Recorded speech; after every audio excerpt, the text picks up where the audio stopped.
Hoje a gente vai estar falando sobre recaída. E recaída está baseada no princípio 7, que a gente acabou de ler, né, de reservar esse tempo diário com Deus para autoavaliação, né, para a gente ler a palavra de Deus, para estar em oração com o Senhor. Oração nada mais é do que conversar com o Senhor, né? Muitas vezes a gente fica mistificando muito a oração, acha que a gente não sabe orar, que precisa ter palavras bonitas. E não é nada disso. A oração é simplesmente uma conversa com Deus, colocar aquilo que está no nosso coração e parar para ouvir o Senhor também, né?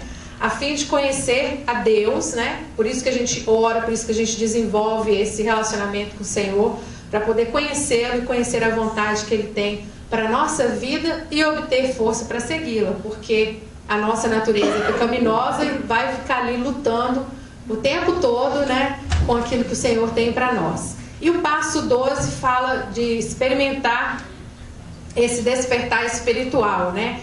Depois a gente tem experimentado isso, de a gente ter passado por aqui, conhecido a recuperação, tá caminhando, tá vivendo, né? Ali um dia de cada vez, procurando acertar, a gente poder levar essa mensagem a outros, né? Praticar, incorporar os princípios e os passos na nossa atividade, no nosso estilo de vida. Eu vou ler alguns versículos aqui de Mateus 4, de 1 a 11. Raramente a gente lê a Bíblia, né? A gente fala das lições, cita um versículo e outro, mas não leio, mas hoje eu vou ler. Fala assim: então foi conduzido Jesus pelo Espírito ao deserto para ser tentado pelo diabo. E tendo jejuado 40 dias e 40 noites, depois teve fome. E chegando-se a ele o tentador disse: se tu és filho de Deus, manda que estas pedras se tornem pães. Ele, porém, respondendo, disse: está escrito, nem só de pão viverá o homem, mas de toda palavra que sai da boca de Deus.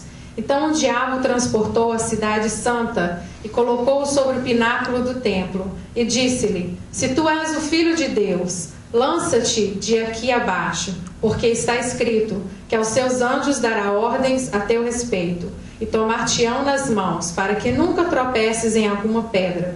Disse-lhe Jesus: também está escrito, não tentarás o Senhor teu Deus.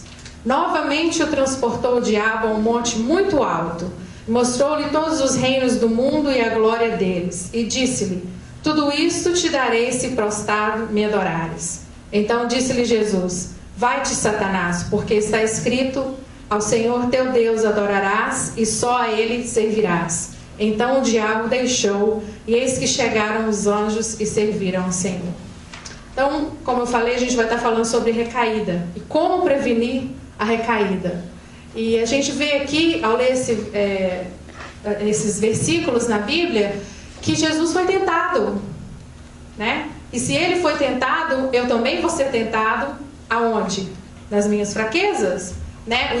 O Jesus estava num momento vulnerável ali, porque ele já estava 40 dias, né? 40 noites, sem comer, obviamente devia estar cansado, né? Não, a gente não pode, eu posso até assim, tentar imaginar o estado físico e emocional que Jesus estava ali. E em que o diabo foi tentar? Nas fraquezas daquele momento ali que Jesus apresentava, né? Mas ele não caiu nas tentações que o diabo veio fazer, e o diabo retirou de lá. E uma outra coisa muito interessante nesse texto é que o Senhor Jesus rebateu o diabo com o quê? Com a palavra de Deus, né? Então é importante a gente conhecer de Deus, e a gente conhece dele na palavra que ele deixou. E ali é a nossa arma para qualquer parte da onde a gente estiver sendo tentado nas nossas fraquezas. A gente encontra a força na palavra de Deus. A percentagem de recaída após uma recuperação, ela é muito alta, né?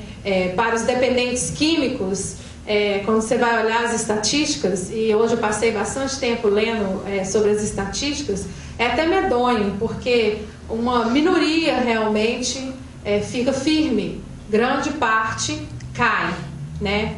Então, para os dependentes químicos de álcool, maconha, cocaína e outras drogas, e o outro vício que vem crescendo muito, né? Os famosos painkillers, né? Um remedinho aqui, um remedinho ali, né? Para dor, isso, aquilo, outro, e a pessoa acaba viciando.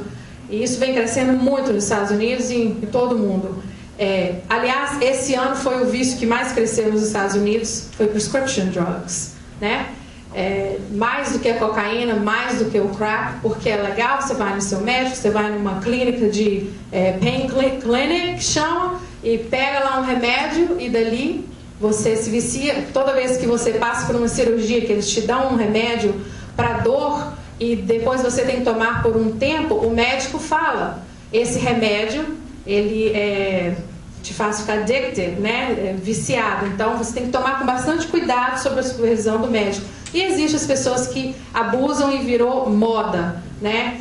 Aqui no South Florida, essa semana passada, não sei, eu li no Sun Sentinel que o governo, de 1º de outubro agora, entrou em vigor algumas leis aqui na Flórida para poder restringir, né, mais os pain clinics, na intenção de evitar, né, abusos e a facilidade com que se consegue hoje em dia esse tipo de medicamento, né? Legal, simplesmente precisa de uma prescrição do médico, você vai lá e a pessoa usa de várias formas, mistura com bebida, snore, faz o que for, né, para poder receber o high dele aí.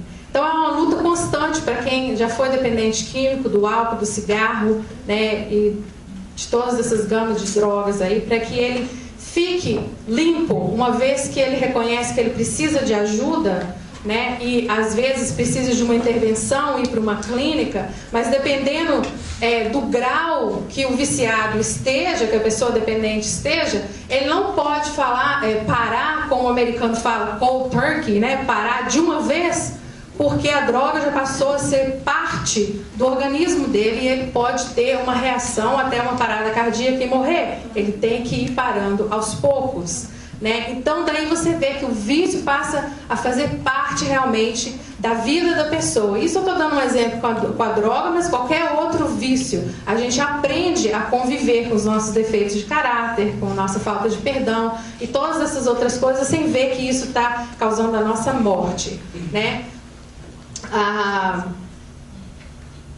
Onde que eu estava? Então muitas vezes quem está na dependência química e está muito forte há muitos anos de uso, né, seja qual for a droga que a pessoa usa, ela tem que ter um acompanhamento médico, né, de uma equipe médica, de um psicólogo, para ele poder pouco a pouco ir saindo daquela. Né? Para quem está na pornografia, é a mesma coisa. Os filmes, os programas de televisão e até os comerciais estão cada vez mais explícitos, né? Porque sex sell, né? Alguém já ouviu falar isso? Sex sell, né? It's the biggest, a maior indústria, que não existe recessão para ela. It sells. Profit de qualquer companhia que faz legal, que faz filme pornográfico, revista e que investe, skyrocket, entendeu? Porque o sexo, ele vende, né? Uma pessoa com uma roupa, tem um comercial de carro, você não sabe por que a mulher está seminua lá, no comercial de carro, para que a mulher está seminua, né? E hoje em dia também a exploração do homem também.